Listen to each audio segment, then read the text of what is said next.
Hello, everyone, and welcome to the second class hangout for Writing for Games. This October, what is it now? The 21st. Halloween is coming. I probably should have picked a scary game to... I'd be gone so quick. I won't, this is just itchy. I won't make any of you sit through survival horror. I actually find that most scary games I find conceptually appealing, but to not be things that I actually want to play, or I should say not most. Many of them I find to be just boring, but the ones that I find interesting, it's like, oh, that's a great idea. In fact, I think, without getting too creepy, we can talk a bit about Five Nights at Freddy's. Oh, I'm sorry, I shouldn't be that excited. No, that's fine. No, the excitement's wonderful. There is this, I follow this channel on YouTube called, sit a bunch of people down and they watch different things. And they did teens react to Five Nights at Freddy's. And so I was actually able to watch people play the game and then like completely freak out about it. And and rightfully so. I think if I was actually playing it would be a little startling. And it seems like, there's Kia. And it seems Kia, like it would be welcome. a lot of fun. But yeah, I'm actually now, I'm kind of glad I can be included in the conversation because I've seen the game. So. Yeah. Have you seen Amnesia? Yeah, I actually have it on Steam. I just haven't actually played it. In the first, I'll tell you how far I got in this game. You wait in the room, and you go down a hallway, and then you're walking towards a door, and there's another hallway on your left. And I turned to look down that hallway, and the screen goes boop, boop, boop, boop, and I was gone. I turned that game off. I flew across my apartment, and everybody's like, "What's going on?" I was like, "Nah, scary game. Nope."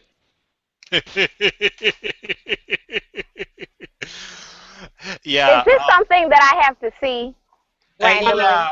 I think Yes. here. I've got the Steam page for Five Nights at Freddy's open. I will. I'll play the trailer, and first I'll explain just a little bit. Okay, Amnesia is a very atmospheric horror game. It's definitely the kind, as many horror games are, to kind of make you jump in your seat. Mm-hmm. Five Nights at Freddy's has one of the most original premises of any horror game I've seen in quite some time. And that is that... Kia, are you okay? She's in her car. Okay. Every time it flops back and forth, and all I see is her screen going crazy. But you know what? I'll go ahead and pull up Amnesia as well.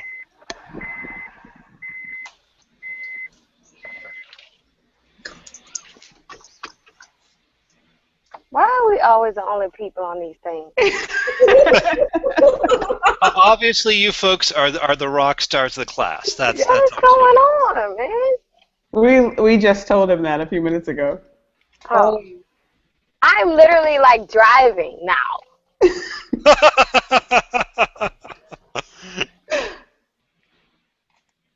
Oh my god. Great. And, Now, is the Five Nights at Freddy's, is that winnable? Like, because nobody Yes. that played the game, okay. and for a long time, people were not able to beat the game, but some people have now. Okay, well, people have beaten the 5th night of the game. That's the official ending of the game, but that unlocks some additional modes. Okay. Including a 6th night. And the 6th night leads to a 7th that, to the best of my knowledge, and I could be wrong, I haven't researched this, no one has legitimately beaten yet. People have gotten to the additional or extra ending after the 7th night by hacking the game. Okay. But if anyone's actually beaten the 7th night legitimately, I don't know. I know that people have legitimately beaten the 5th night. And but Can't even get to the first page of Slender Man. I won't get through the first thing of. Mm-mm. Like I thought the premise was really interesting because it kind of plays on the fears that every '80s kid had about showbiz and Chuck E. Cheese. Yes. So I Yes. think that's what kind of made it fun for me. And watching it, I was like, "There's no way I'd actually ever play this on a full-screened computer." Yeah. The watching other people was enough for me. And I like stuff like that, but I was just like, I don't think I'm gonna attempt that. Because so for everyone who doesn't know, that is, both live right now and watching this later, the premise of Five Nights at Freddy's is pretty simple. You are hired on to be night security at Freddy Fazbear's, which is a place like Chuck E. Cheese's. I don't think so. The thing is, the animatronic performers kind of do their own thing at night. Yeah, you guys. And they apparently don't much like interlopers. And so you're stuck in the security office, and it's not a free-roaming game. The controls, rather brilliantly, are very restricted. All you can do is check the different security cameras to see where the Freddy Fazbear and the rest of the animatronic creatures are, and check your doors to the security room. And you can also pull down a panic room style security door on either side of the security room. But all of that consumes energy, and you're on a tight budget. You run out of energy, the lights go off, and you can't close the doors or watch the cameras anymore. I'm straight up afraid of the dark. I would die in that game. I would. I have thought about getting the. I have an iPad Mini. I've thought and it's on, iOS as well as computer. I've thought about getting the iPad Mini version, because then it's like, okay, it's a screen that's about, yay big, but I just have watched some people playing this game, Danita, as you have, and it's like, yeah, I don't know if I could hack it. Have you seen Among the Sleep? Yeah, that's another interesting one. That seemed really interesting. It's you play as a 3-year-old, a toddler. Yeah. Yeah, you make your way through everything. It can get creepy. It's creepy. What's that one called, Ray? Among the Sleep. Among the Three. Okay. I saw that one. I also saw someone play Slender Man. So that was interesting. There was a mod for it that turned it into the most hilarious thing ever. It was you'd run and all of a sudden you hear dollar dollar bills, y'all. Did you see that?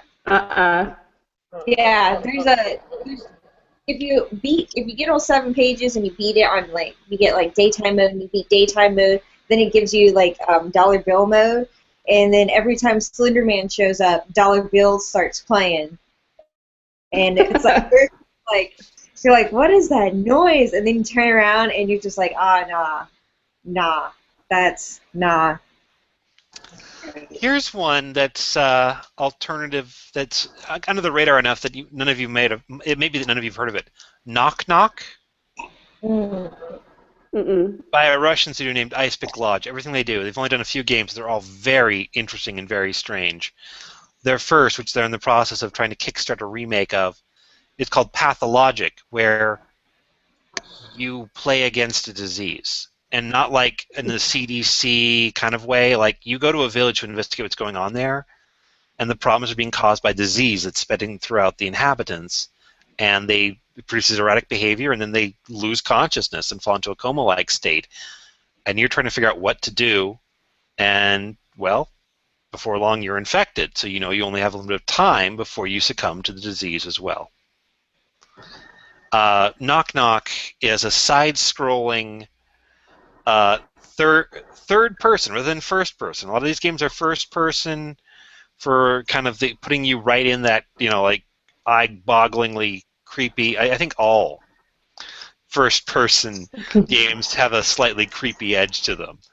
I don't know, maybe someone will come up with, no, a first-person Super Mario Brothers game would be hella creepy. um, but But Knock Knock is less straight up horror than it is kind of an atmospheric experience. I actually have played and liked Knock Knock. It's more of a. No, I'll show you folks the trailer for that one as well. You know what? I think it's time for some trailers. Here we go. Starting the screen share, and the screen's going to wig out. Yep. And bring up. Here we go. Let's see. I got Among the Sleep pulled up. We'll start with this one. This is the one where you play as like a 3-year-old. Yeah. Now, oh wait, this is I'm going to unmute this, and you can tell me if you can hear any of it.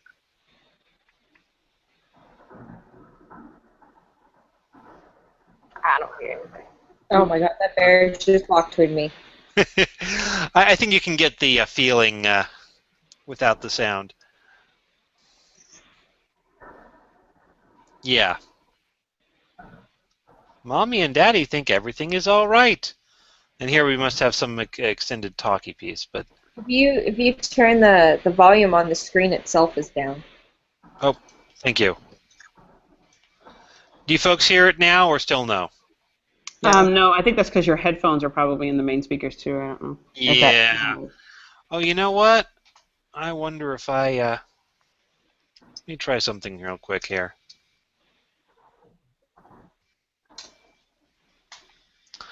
I'll keep my headphones for audio input, but I'll go back to computer speakers for audio output. That might work just fine.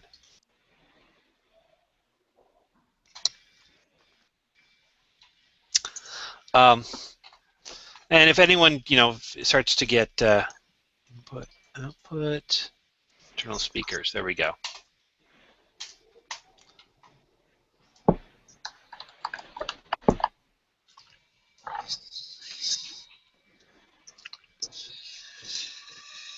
Is my microphone picking up some of that? Yes. If anyone starts to get just creeped out, just go ahead and say enough, and I'll stop. Okay. That's with any of these. But yeah.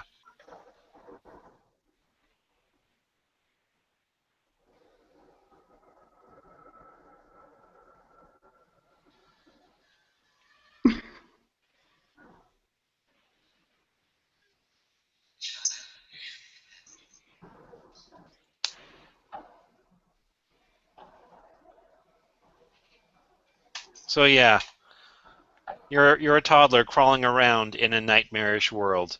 Oh, that's fun. Yeah. So let's see. All right, here we go. Here's some of the stuff that was minimized before.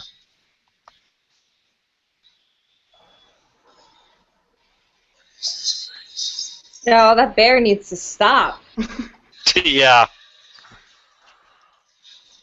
Well, right there you have the heart of the horror of Five Nights at Freddy's, which we'll get to next. So yeah. It's going to make me go and hug my 3-year-olds because that's the perspective that they have. Yeah, I know. I'll tell you. I've got my oldest is 3.5, so this is like. But see here, real short trailer. Yeah, I'm not feeling a monkey at all, at all. That's definitely Chuck E. Cheese. Oops, and I have the volume all the way down on this one too. Let me turn that up. That's terrifying. So Chuck E. Cheese as like nightmare fuel. Yep. Now I know why they cry. Okay, hold on. Go all the way back to the beginning. Oh, that'll do. Yeah, if you call that joy.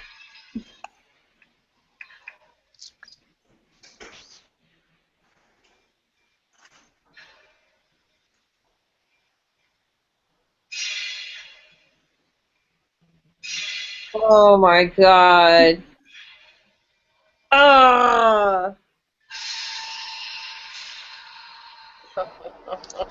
Yeah.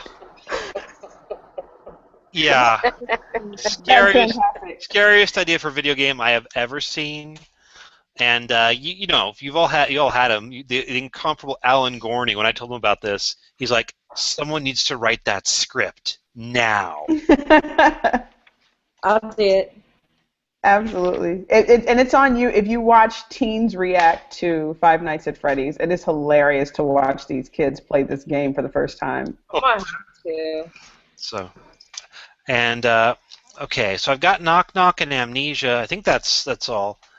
Um, the Amnesia trailer is longer. I mean, we may not stay for the whole of it because Amnesia is a remarkable game, but it's also the most obvious of these games. Mm-hmm. It's just, it does all the things you would expect it to do. Doesn't And stop from losing it. what? It doesn't stop people from like losing it. Oh, that's true.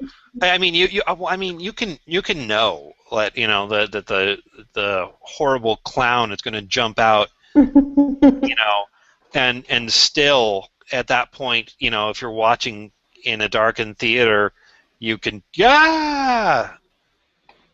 So this is Amnesia. I might have maybe should even have pulled up Amnesia 2 instead. Amnesia 2 is called A Machine for Pigs, and just that title creeps me out. So anyway, we'll let this play for a little bit.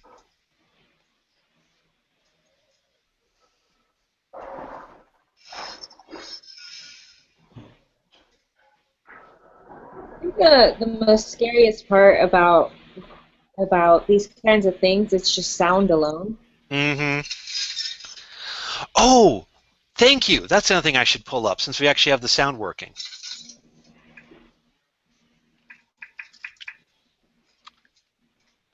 You just reminded me of another scary thing to show you. Isn't that exciting? I'm gonna stop. Okay, well, that's enough of Amnesia. As a kind of light palate cleanser, here is Knock Knock, where you are the keeper of a cabin somewhere in a remote location, but the rooms seem to not be right, and as you move around, there are ghosts, and it's not as scary as Five Nights at Freddy's. It is, however, a very atmospheric game. You'll see.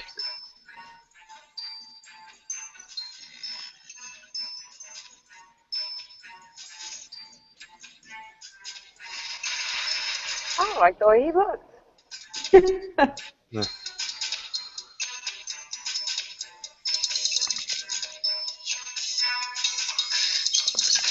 Yeah. Nope.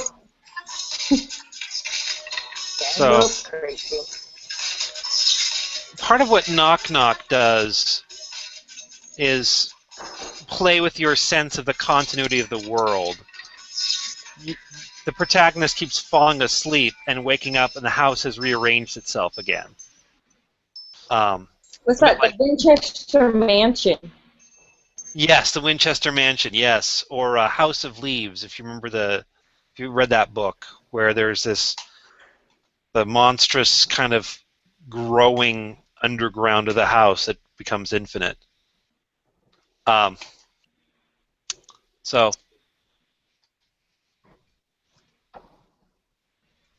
Is Knock Knock played in third person like that, or is it? That's played that way. It's the only one of these games that you are not. You know, you see certain things that are common in these games. They are almost all first person. Knock Knock being the only exception, the ones we've looked at here. They also pretty reliably use dim lighting as an effect. They just use it in different ways. And Papa Sangre and the let's go ahead and actually go pull Papa Sangre 2. That reminds me of the game that they gave us at the beginning of the program. Yeah, the Gone Home. I've actually gotten Gone Home. Yeah, and it's so funny because I was expecting something to like pop out the entire time. Yeah. And it doesn't, but it kind of screws with you. You know. Gone Home deliberately takes advantage of the fact that Okay, this isn't going to help us. I need actually some...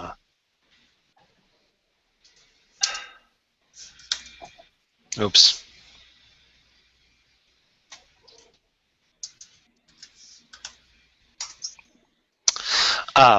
Of the fact that it uses many of those horror tropes to give you this feeling, and then it doesn't do what you were expecting. Right. And Papa Sangre is a game that is specifically iPhone, iPad.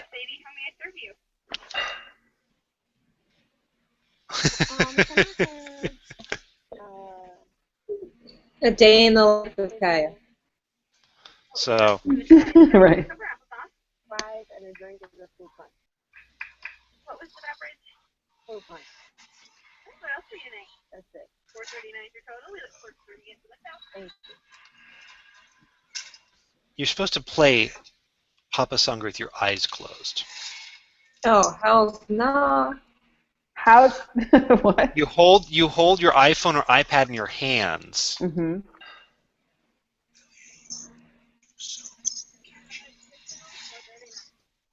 Oh, mercy.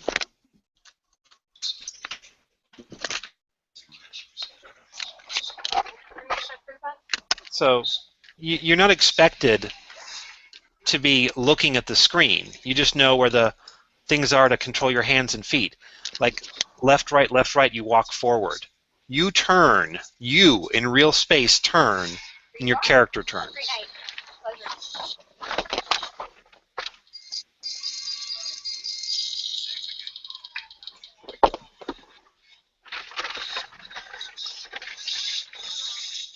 Yeah, that's probably where I'd be done.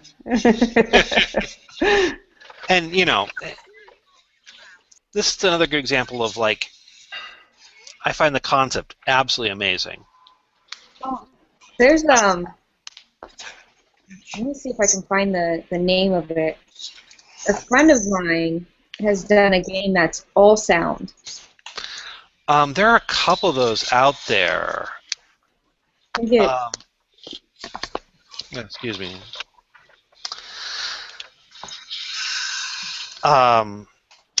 There was the interesting Zombies Run, which was basically... I'm going to go ahead and go back to stop screen sharing for the moment. In Zombies Run, you basically just listen.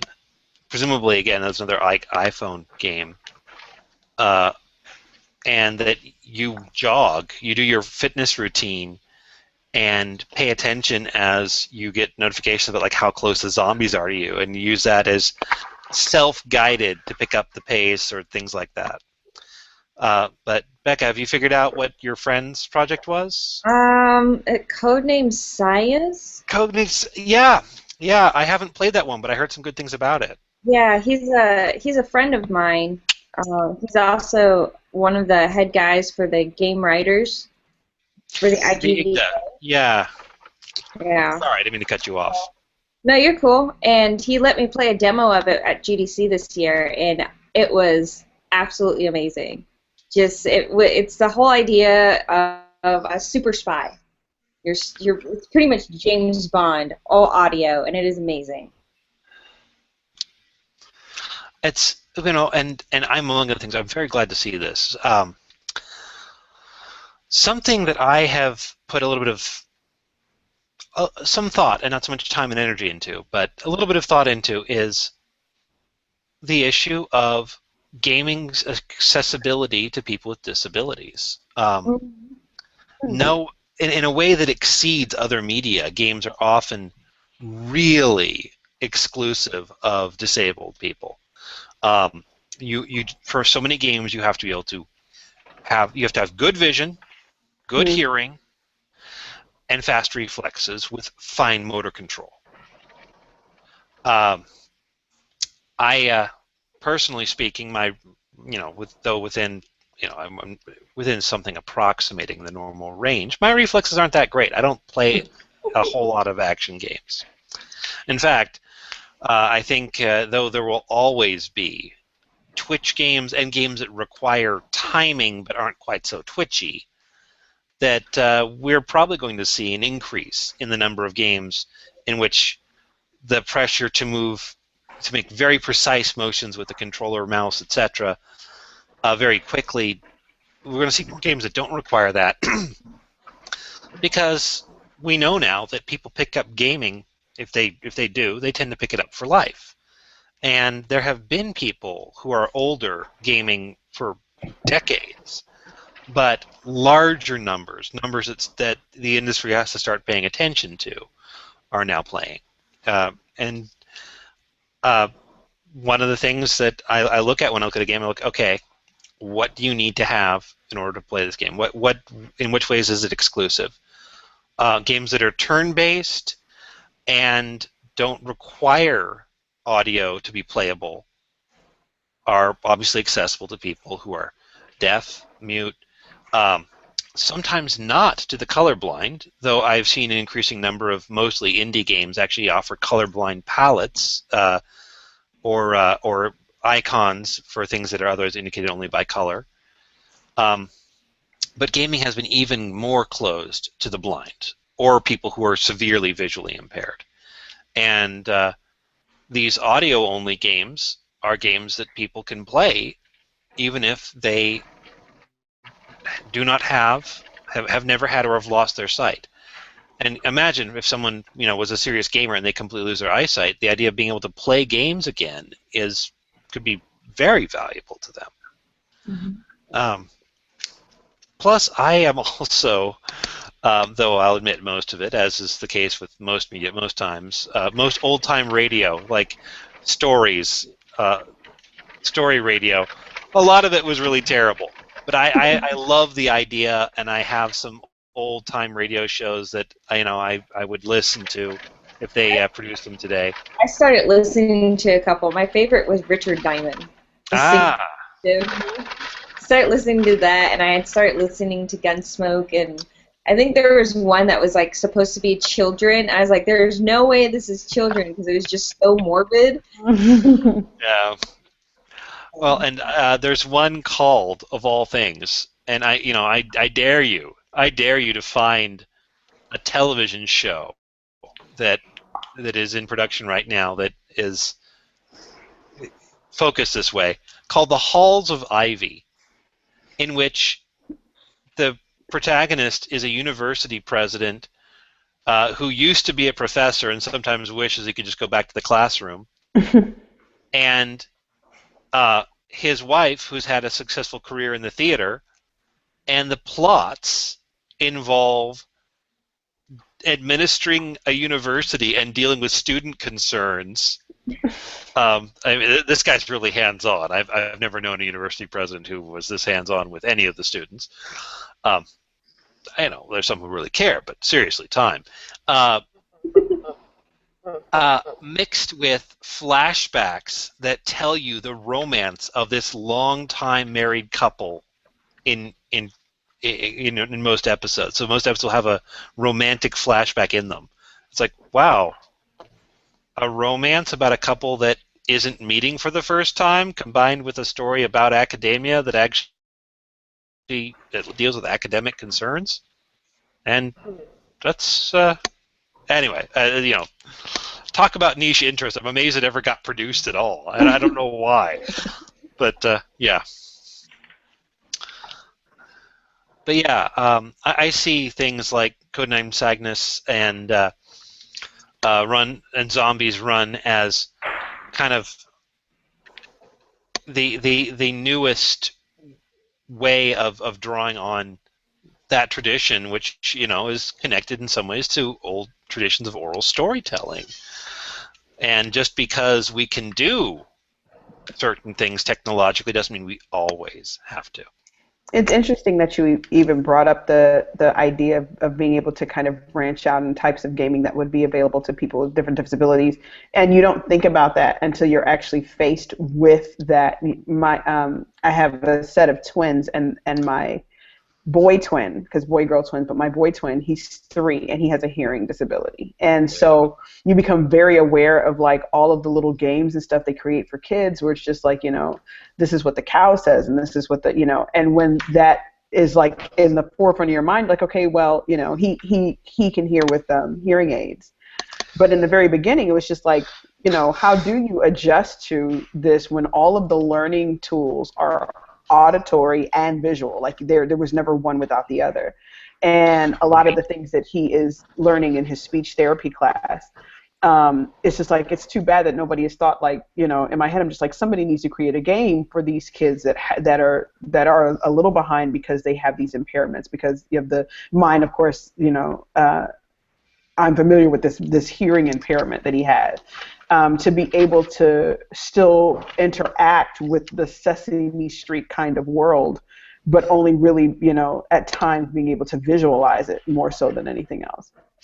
Well, and I think that gaming as a whole, in many ways, is becoming, slowly and from some quarters, terrifyingly reluctantly, becoming more inclusive. Mm-hmm. I think you see this in the temper tantrums thrown by some of the old guard, sometimes people in the industry, but especially people who take their gamer status as central to their identity and want it to remain a not just boys club, but reflective of a certain very specific, mostly white, straight male identity. And I see that in Gamersgate. I see Gamersgate as being all about the discomfort some people have with more broader and more accessible, more voices in gaming.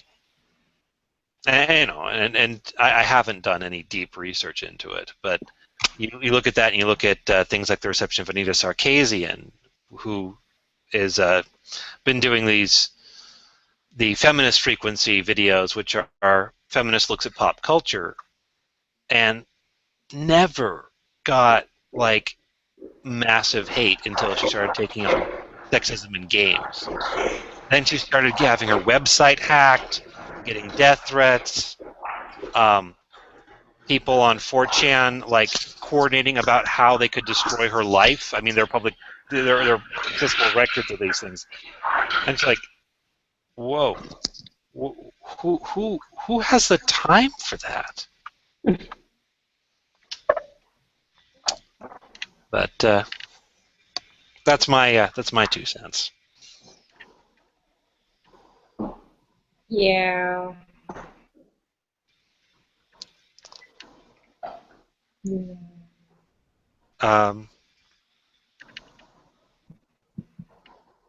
Rebecca, did you have something you were thinking about? I mean, if you don't want to speak up, you don't have to. But if you have a thought, I'd be happy to hear it, including if it's like, I disagree with you on this point. That's totally okay. No, I mean, my whole thing is the top. That topic's been really, really huge the last few years. At GDC, they pretty much had a track all dedicated to it. I kid you not, I was sitting in a bar at GDC, and this guy hands me his business card, and it has a naked lady on it. And I was like, if you had handed this card to anybody else, it would have been a disaster. Because all the people there would have just torn your head off. And it was bad, because when I saw it, I was like, oh. And then when I showed it to my friend, he, like, lost his mind. And the thing at that point was all these guys were, I was in a group of guys. I was the only female in a group of guys. And all the guys took it way harder than I did. And at that point, I didn't get a chance to be angry. I just watched all of them be angry for me. And I just was like, this is just too funny. I mean, the guy doesn't even get it. He doesn't get it. But all these guys are like, oh my gosh, this guy's a terrible person. Meanwhile, the poor guy who gave me the card is sitting in the corner, like, turning red from embarrassment. So it just seems like a lot of the times when these issues come up, you're either going to be on one side or the other, and if you don't agree with them, right? Like saying this is all terribleness. They shouldn't be threatening or blah blah blah. The you're part of the problem. If you're not part of the solution, you're part of the problem. So and since the big explosion with Quinspiracy, yeah, the big explosion with Quinspiracy, and then the Gamergate and Anita Sarkeesian, it just feels like I don't have a chance, or I'm not given a chance to really bring my own problems to the forefront, because I'm either joining the side of the feminists or I'm not joining their side and I'm against them, like Gamergate. Right, right. Well, and of course, that's one of the things that these heated issues and discussions, they do basically push out nuance because it all becomes sides. Mm-hmm. I think. Go ahead. And I mean, I look at it in another way. We see all these games about women, all sexualized, but we don't really stop to think about the guys that are also portrayed in it. A friend of mine did a wonderful talk at GDC that talked about sexualizing men as well in games and how we could do it sort of like the Bishoni way. Mm-hmm. Right, and she pretty much became an overnight sensation at that point. Like she had job offers out the wazoo. But it kind of goes back to that point of just it's not just women being discriminated against. There are guys who also feel like they're like the video game hero is supposed to be what they look like in real life, and they sometimes get down about it too. Right. Well, and as someone who unhesitatingly labels myself a feminist, productive feminism, for me involves a couple of very basic things. First is an awareness of how gender issues intersect with other kinds of prejudice and unfairness. That is to say, it's not in isolation from and doesn't trump issues of race, issues of class, issues of job equity, international issues. That stuff all comes together and it all matters. And second, that when there is cultural misogyny, by which I mean an element that traditionally has privileged men and disadvantaged women, it hurts men too. Mm-hmm. Men have to try to live up to, or feel they have to try to live up to, a hyper-masculine ideal that they, one, can't meet any more than women can look like. Maybe I shouldn't pick on Tomb Raider so hard anymore. I mean, they really tried to do some interesting things to the story in the most recent game, mm-hmm. but can't look like a video game femme fatale. Ooh, what is that one? Wet? I may have to look that one up. Yeah, it's called Wet. And oh dear. There's pretty much any of the Dead or Alive games. Dead or Alive. Dead or Alive are ridiculous. Yeah, they have an entire physics. I don't know if you ladies know about this, but they designed an entire physics just for the boobs and how they bounce. I'm sorry. Yeah, jiggle physics or something? Is that what they were calling it? Yeah, I don't even know, but they did. And it's like, and when you watch the characters fight and move, there's points in time when you're just so distracted by their scantily claddedness and the way their boobs jiggle with the way the cloth moves. You're just like, I'm not even gonna play. I'm just gonna keep hitting the jump button. Well, and I almost don't know if it's fair to pick on Bayonetta because Bayonetta is so. Some of these games are so over the top with the hypersexualization that it acquires a self-parodic quality. Bayonetta, is that done on purpose? Of course, Bayonetta is done on purpose. Is it done on purpose? Is it done to the point of ridiculousness on purpose? It's like, because it's almost like a lot of times people will make something so over the top to make it ridiculous so that everybody's like, you know, okay, clearly this isn't real life? Or are they really trying to, like, you know, target a certain type of visual, you know, stimuli for the gamer that's actually playing? Right. Well, and I think that many of these games, like Bayonetta, Dead or Alive. Okay, Dead or Alive is just is just hypersexualized. But some like Bayonetta, where the protagonist has gun shoes, she's wearing high heels that are guns, and she'll do like pole dancing moves to shoot people in the head with them. It is self-parodic, but it is also completely indulging in the thing that it is being parodic about. Mm-hmm. There's a word that I got out of grad school theory class called complicit critique, and it's the idea that you aren't necessarily purely critiquing something or purely a part of it. You can be both.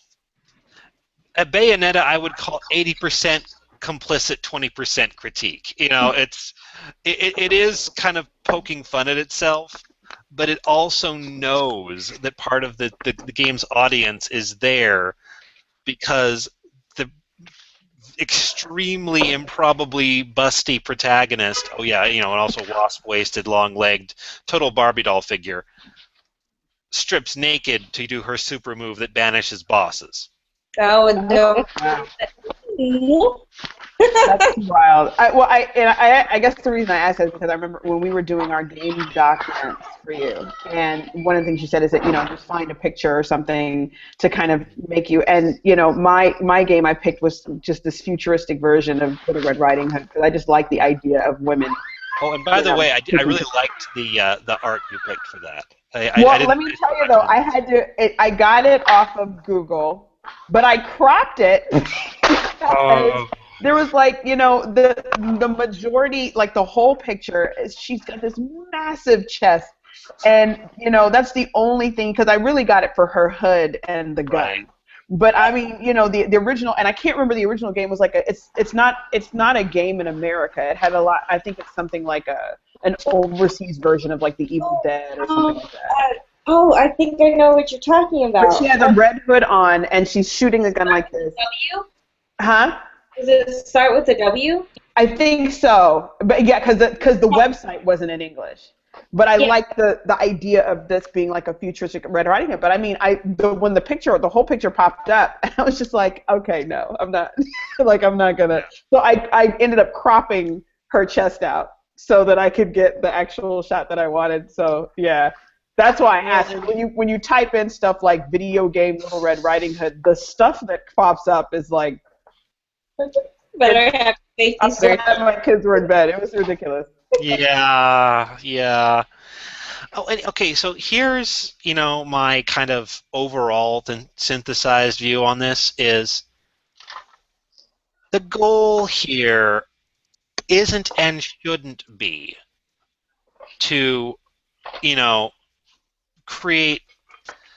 Okay, I would say that no one actually wants to create institutionalized censorship, but I think there are a few people, really on the margins. Okay, so people who are just as extreme in their own way as some of the people who are, okay, maybe not just as extreme, but who are extremists, who really would like to see no sexualized images of women anywhere in any medium period. From a theoretical position, there's actually a certain school of feminist thought, what is sometimes called in the second wave. Any of you familiar with that phrase, second wave? Mm-mm. Okay, I'm going to go lecture here just for a moment. Feminism has sometimes been divided into three waves. And this is sometimes a very helpful thing, especially for differentiating what people mean by the word feminism. The suffrage movement is usually considered to be the first wave. It was about giving women the right to vote and own property. Second wave feminism is, roughly speaking, the variety, not just one, but a variety of different schools of thought that arose around the time of the civil rights movement. Roughly speaking, this variable somewhat internationally. And in both first wave and in some second wave feminism, there are ideas like female separatism. I mean, and part of it comes out of intense frustrations with the society these women were living in, but things that at best are intellectual think pieces, like the idea of what would a society of women without any men look like. Obviously, you have to have some means of sustaining your society. And then what is often called third wave feminism is feminism after people started talking about the way that, well, okay, when I said intersectionality earlier, intersectionality is one of the big things that you get throughout third wave feminism. If someone describes themselves as a third wave feminist, I do, they probably also describe themselves as intersectional. That means a number of things, including being, clear that just changing laws is not enough to create a general sense of equality, that gender concerns do not trump concerns having to do with things like race and economics, and among other things, that unequal systems, systems that privilege one group over another, wind up hurting everybody. There are some people who are very much radical feminists in a second wave vein who sometimes get attention entirely disproportionate to their numbers. And they're the ones that people who want to attack the very idea of feminism often pick out, because these are people who today will say things like, all pornography should be outlawed, period. Or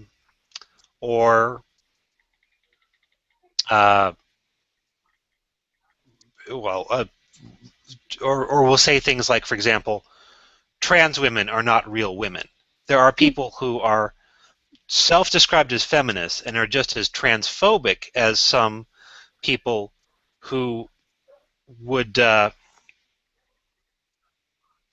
have other reasons for their transphobia.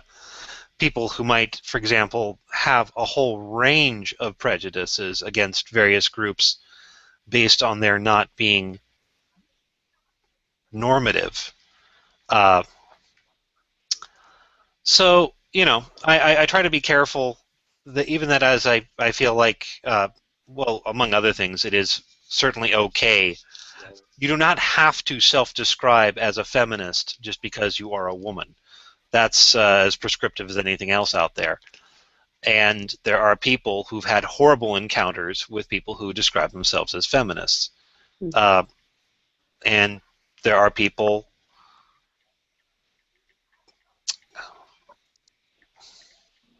I don't see any point in getting into some of the worst behavior out there. But there are trolls. There are trolls and mean folks who ascribe to every position possible, including those that I personally find valuable. It's something. It has to do with how they go about what they're doing, which sometimes tells you what their real ends are. Sometimes people will say that they're about creating equality or protecting freedom of speech, but they really have a different goal in mind. That's as old as human communication. People will be dishonest and even dishonest with themselves about what it is they really want or are after. So yeah, that's what the first, second, and third waves of feminism describe, generally speaking, is whether you were wanting the right to vote, or second wave feminism in its more mainstream form was largely about legal equality in the more broad sense. Things like Title IX that affects colleges and requires equal funding for sports that women participate in came out of second wave feminism. And also, again, that's where radical feminism, which different means different things in different contexts. But often, if you see the term radical feminist, what that means is something that actually does incorporate some of the things that, well, sometimes does incorporate gender prejudice, or at least absolutely valuing some genders and gender identities above others, which is contrary to what most third-wave feminists would say the whole thing is about. Okay. Theoretical discourse and lecture on what the word feminism means in different contexts aside, let's get back to games and comics. Good job. Yeah, well, I get rambly. I can ramble from one topic to another rambling topic if I'm not careful. So does anyone have anything they want to talk about or ask about before we actually spend some time with Dear Esther as promised? Because we've actually been going almost an hour already. And I want to at least briefly touch on Dear Esther. So. Okay. Well, I'm going to start screen sharing again, and we'll take a look at a game that, like Gone Home, has no real lose conditions, but is designed to be a more kind of peaceful experience, much more atmospheric, and was perhaps the first game. Okay, I'm getting. Okay, good. Getting the. You can all hear that, right? Barely. Barely. Okay, I'll turn the volume up in the game, and we'll see how much you can get. Dear Esther was one of the first games branded a walking simulator by critics on Steam. Basically, that'd be the Oh, I know what that is. because you really can't lose the game. You just wander around and discover.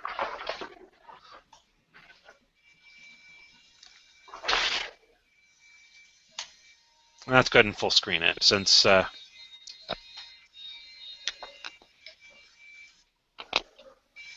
There we go.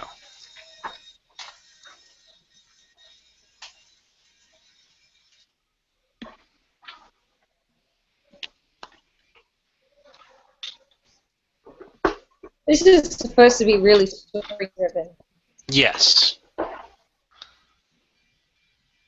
Dear Esther is a story game.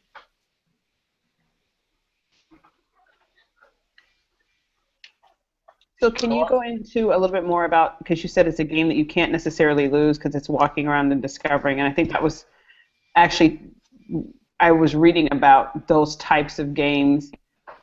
So is there really ultimately still an objective? Like, is there still a goal? Or There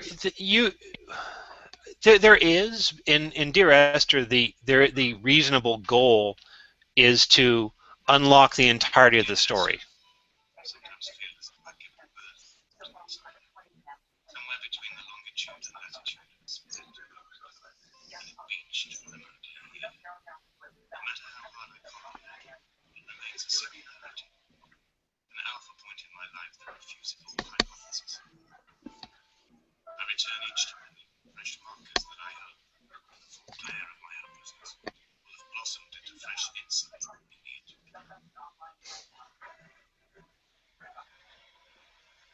Now I'm taking control.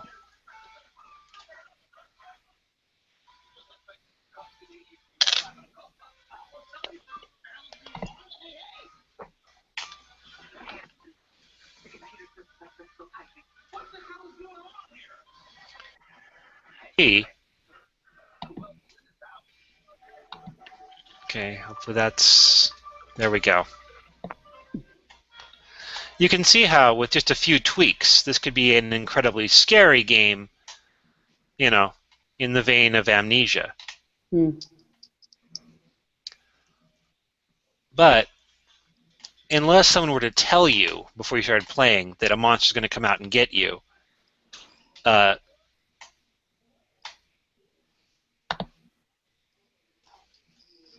there's really no cause for alarm in this game.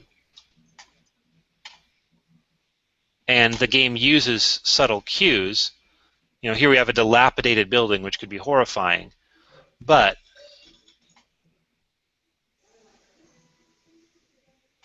we also have, note the way that the graphics create a certain amount of detail in the shadows. We've got a limited light source, but the game is deliberately letting me see around me. And we also have this kind of placid, relatively peaceful soundtrack.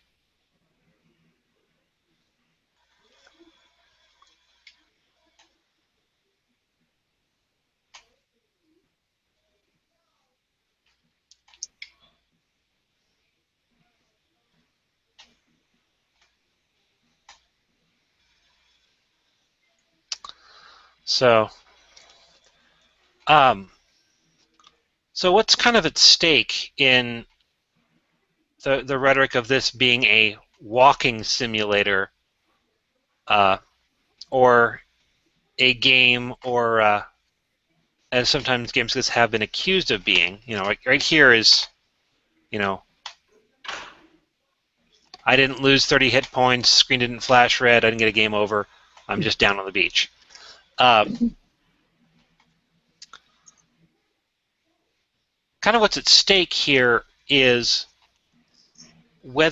not whether games have to have a goal to be a game, but whether they have to possess difficulty, the possibility of failure to be a game. When you're talking about certain traditional games, it's hard to imagine, what would chess be like if you couldn't lose? It doesn't even make sense. It's precisely the fact that video games are, one might argue, not necessarily, but are relatively consistently linked up with story. Those islands in the distance, I'm sure, are nothing more than relics of another time, sleeping giants, some nihilist gods laid down for a final dream. I watch the sand from my lips and grip my wrist ever more tightly. My shaking arms will not support my fading diaries.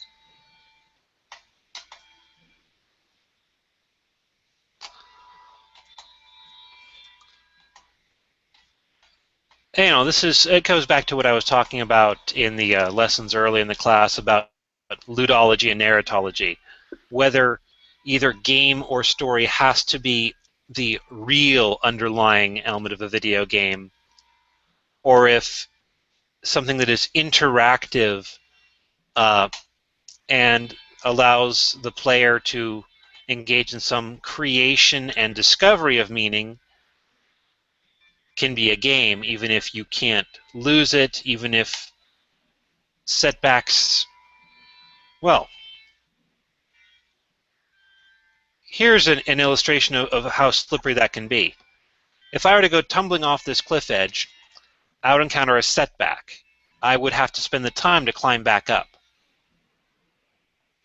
Some people would say that's essentially different from, say, falling in a pit or getting shot and having the setback of having to try again. But it still, on one level, is just a setback, something that takes extra time. I wouldn't necessarily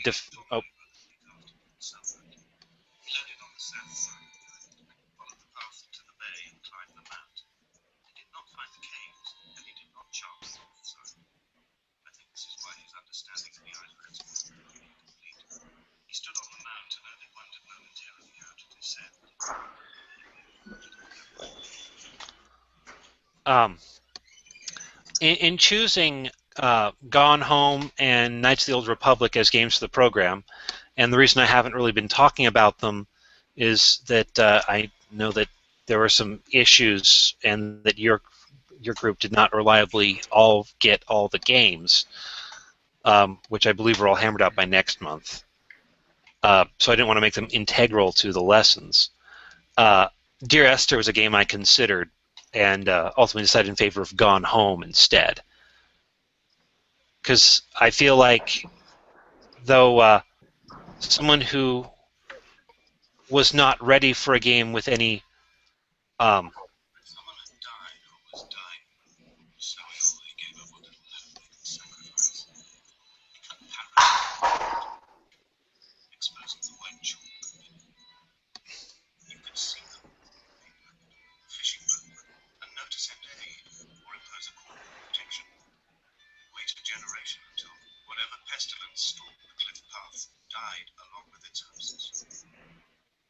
My lines are just for this.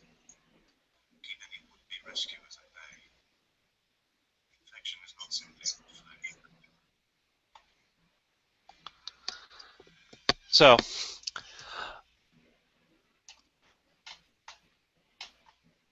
though, to anyone who is used to looking for headshots or perhaps to stomp on Goombas or collect coins or have Kirby devour their enemies or anything else, this is, there's no real challenge here. I considered making Dear Esther a centered game for the program because it's not intimidating in that way, and most classes I've taught have had at least someone in them who really does not and has not played video games. I went with Gone Home instead, not necessarily because its story is objectively a better story, but because Gone Home does more to play with your expectations of what a game is. And so as I think, Danita, you were the one who said that you were thinking Gone Home was going to go in a certain direction and kind of become terrifying, and there's some moments where you can kind of creep yourself out in that game. But, Yeah, you it's a very warm, fuzzy kind of thing by the time you get done with it. I wasn't expecting that at all. Yeah. So, this is Dear Esther. There's no love in the relationship. Donnelly tells me that they had one Bible that was passed around in strict rotation. It was stolen by a visiting monk in 1776, 2 years before the island was abandoned altogether. The interim, I wonder, did they assign chapter and verse to the stones and grasses, marking the geography with a superimposed significance? Actually, the Bible and inhabit its contribution.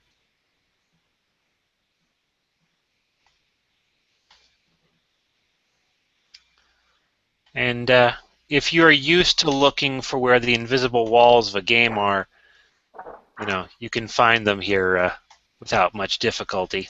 Oh, I can't go sliding down into that valley. Whether that bothers you will depend on what kind of gamer you are and how you approach this particular game. I think in some ways, actually, Dear Esther is a good argument for the idea that there should be all kinds of things in games, including, games where you have women in swimsuits playing volleyball. And games where there's some pretty man candy in the game as well. Or you play as a flower petal. What was that, a flower petal? Yeah, have you ever played Flower? Oh, yeah, Flower, yes. I briefly, I just played it long enough to go, oh, that's an interesting game, and then I, didn't get back to it, but yeah. And, what I think a healthy game industry will look like is one with a great diversity, an increasing diversity of games themselves, and where people can reasonably find what it is they're looking for in a game, which also means that they don't always have to be choosing between the kind of game they want to play and things that are tangential to core gameplay that are tacked on in every instance. I would go so far as to say that I think that one of the reasons why we see so much kind of hypersexualization of women in video games is that a lot of gamers, and not as many as sometimes the market has assumed, certainly as the audience for games has grown and diversified and also aged, but would happily pay money for games that had sex in them, and some of these games do have sex in them in usually remarkably oblique ways, but that has been a bridge too far. So opposed to having, a little bit more open market for games that are truly adults only, you have a lot of games where remarkably adult content gets packed in as if it didn't count, because it's not actually sex, and it's not lingerie, it's a costume. It's not sex, it's shooting somebody in the head with your high heels.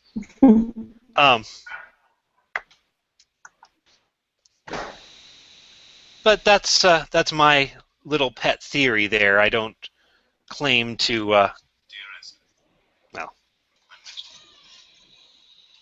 made my own. By Damascus, semi-detached on the outskirts of Wolverhampton. Drank coffee in his kitchen and tried to connect. Although he knew I hadn't come in search of an apology, reason, or retribution, he still spiraled in panic, thrown high and lucid by his own dented bonnet. Responsibility had made him old. Like us, already passed beyond any conceivable boundary of life.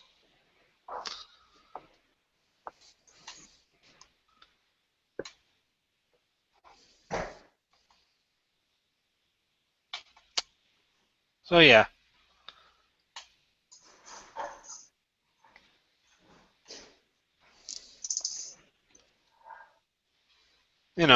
So basically, the entire game is you getting to certain points and it revealing different parts of the story, and you just have to get to parts of the island where that part of the story is revealed.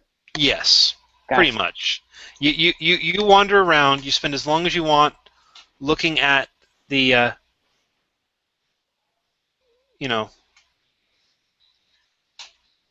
prettily rendered graphics, and as you progress, or maybe drift underwater, you get more of the story.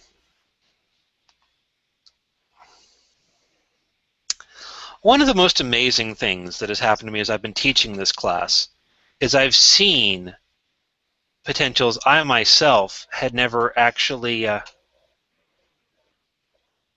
Did you just drown?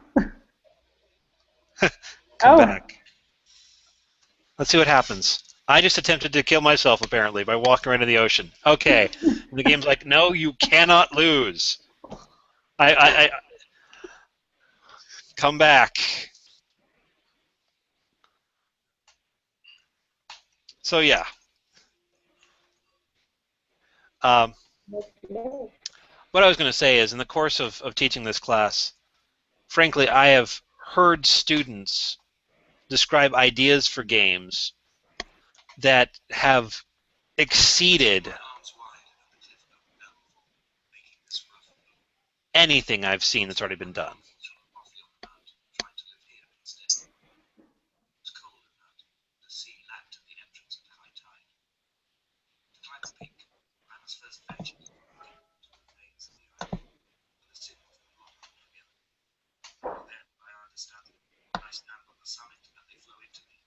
Did you get my question? No, actually, I hadn't. Did you type it up, or did you? I typed it, and I've been trying to say it for like the last 15 minutes. But I'm so my question sorry. was, it's okay. Who would be attracted to a game like this? Well, I think the answer to that is that there is an audience out there looking for games that are more story-centric, and some of that audience includes oh, that looks like a face. Some of that audience includes again, gamers who might have always loved beautifully rendered 3D worlds, but increasingly not have the appetite for shooting their way through them. It certainly includes the small but growing community of video game critics and scholars who are looking for different things to sink their teeth into. And the creators of the game are certainly hoping that there is a largely untapped, and have had some success in finding a relatively untapped audience that wants games that allow them to explore and tell them a story and to not stress them out. Have you heard of The Longest Tale? Yeah, I haven't played it. Oh, well, I meant the theory. Wait. Hold on. What was I thinking of? Was I actually thinking of The Longest Day? That's a movie, not a game. Okay, I am not familiar with this theory. Becca, please enlighten me.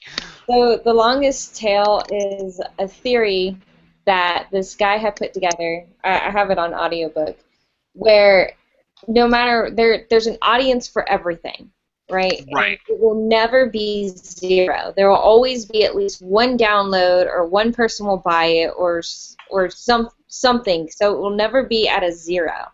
And when you look at the way that you can just view how products, or even how products are sold, you'll see that there'll be a slope, and then it just tempers off to like 1, and that's what The Longest Tale is just 1. So games like these kind of give me that impression that it's one of those long tail things where it's gonna have an audience, and that you can't just say, oh, I'm making it just for this person, when it could be that the guy who's super hardcore into Call of Duty actually turns around and picks this up just because he wants to look at the glowing sigils.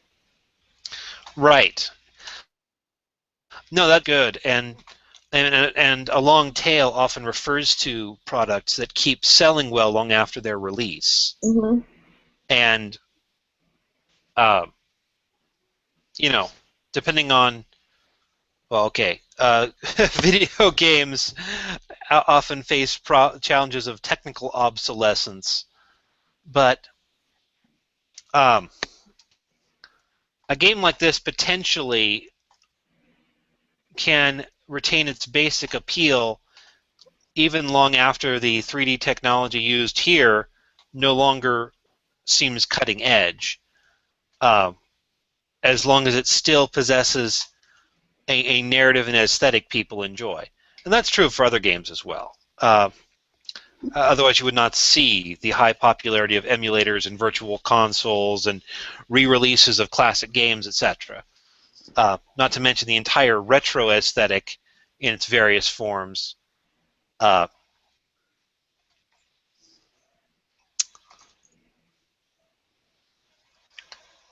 longest. Oh, am I syncing again? Mm-hmm. Oh. Come back. Oh, there we go. I climbed back on my own. So if you really want a challenge, there's your challenge. See how deep and how long you can go into, how long you can spend in deep water and get back on your own without having the narrator resuscitate you. See, there's a challenge in every game. Yeah. Okay, if I just keep going straight, I should come out the other side. There we go. I think I'm about done showing off Dear Esther for now. I think I liked the decision of using the Gone Home because there were things that you had to collect and remember and play. And I think, I guess this kind of helps me understand that there is a bit of a gamer inside me, because I think after a while I want to be able to actively do something, Right. Oh, let's stop screen sharing. There we go. Ooh. Stop! The insanity. Very Matrix-y. Yes.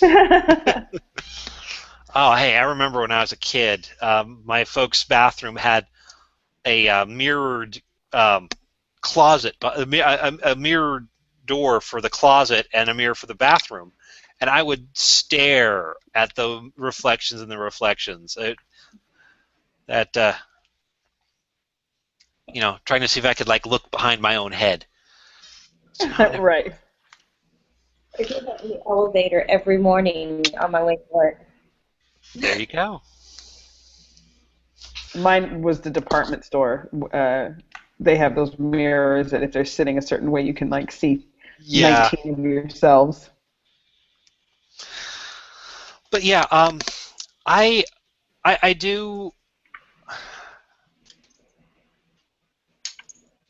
I do like, personally speaking, I do generally favor my games with, even when they're extremely narrative driven, um, more of a feeling of being able to have an effect upon the game and the world. Uh, I think that uh, that's something that the particular kind of interactivity we have in games, though does not categorically require, really calls for in game design. Um, I love strategy games. I play a lot of strategy games, and what I enjoy often in a strategy game is the feeling of an emergent narrative. Becca, I remember talking to you briefly about this, or maybe not so briefly, perhaps long-windedly. Uh, sorry, do you prefer? I just realized I just called you Becca, and I don't know if that. I don't think you prefer. Oh no, Becca and Ray are good. Just don't call me Okay, Becky. okay, I won't. Um, but that a game can sometimes, you can have stories emerge out of playing a game that has a sufficiently developed world, but not a whole lot of developed story. If you've got uh, armies running all over a medieval fantasy world, and your greatest hero falls in battle, that can be powerful. Maybe not quite as powerful as a dramatic point in a movie where a well-developed and realized character suffers a tragic loss, but with the edge of that personal investment, and this is something that games sometimes try to leverage. I think there's an entire generation of gamers who are at least a little bit scarred by the point in the middle of Final Fantasy VII where Eris or Aerith, depending on what translation you go for, dies in a cutscene and you cannot revive her. Or the newest one is Cortana. Right. But yeah, I actually, our daughter is named Eris, but not after Final Fantasy VII. I know it's Eris, the Greek goddess of discord, confusion. But I actually know someone who has a daughter post Final Fantasy VII named Eris after the character in Final Fantasy VII. Hopefully, not dooming her to be run through with a gigantic sword. I hope. The world is still young. Yes. Yes. But yeah, there will be new. There are perpetually new touchstones. It's like the first time you encounter it. And, there are a lot of tropes out there that once you become a veteran writer or critic, you've seen a million times and you can become jaded about. But most everyone has that first time that certain powerful things or potentially powerful things hit them or they hit home really hard because that movie, that game, that novel was where they were in a certain way. That's a whole other discussion, though. So it's now almost 11 o'clock. I just want at this point thank you all for being here and hanging out with me tonight. Apologize for being so rambly and long-winded. And let's see if you have anything you want to follow up about or any questions before we end the session. I don't have any questions. The my gosh, what is it called? The discussion board question. Does it matter Yes. how graphic the image is that you want to say touched you? No, it can be graphic. If it is extremely gory, sexually explicit, or say in someone that it might not be just gory, violent, then maybe you should send me an email, and I'll make sure that so I can give you a little feedback before you actually, or describe in detail, but avoid describing things that are strongly likely to, you might say, offend or squick classmates. You could blur some things a little bit in order to follow the instructions, but also, and the general guideline is FOLSA likes us to keep content for courses PG-13. If you use that as a guideline, then you're probably fine. Well, thankfully I have tons that are not as explicit as I was thinking. Dang it, I hate saying it's your call. If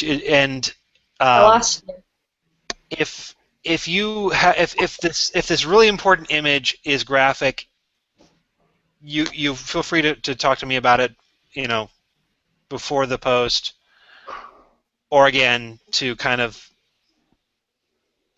blur, self-censor. We talked about censorship earlier.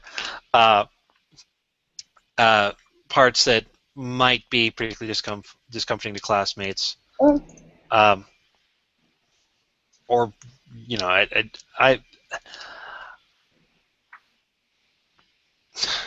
that's the kind of thing where I get a bit stuck, because I simultaneously do not want to get in the way of anyone's expression.